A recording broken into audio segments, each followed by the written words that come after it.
Bismillahirrahmanirrahim. Bab kedua, sifat qidam.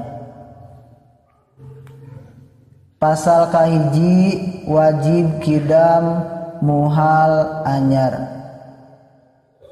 Wajib akli sifat qidam di pangeran, mustahil sifat anyaran di pangeran.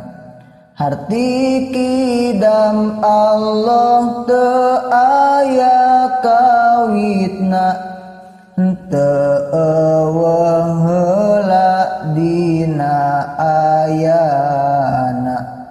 Sareng Allah henteu kakurung ku zaman, nu kakurung ku zaman sok perubahan. Hukum syara ngawajibkeun ka mukallaf, kudu nekadkeun wujud Allah sing cekap. Kana makrifat jeung dibarenganana, ku tasdek nepi ka jadi syahadatna.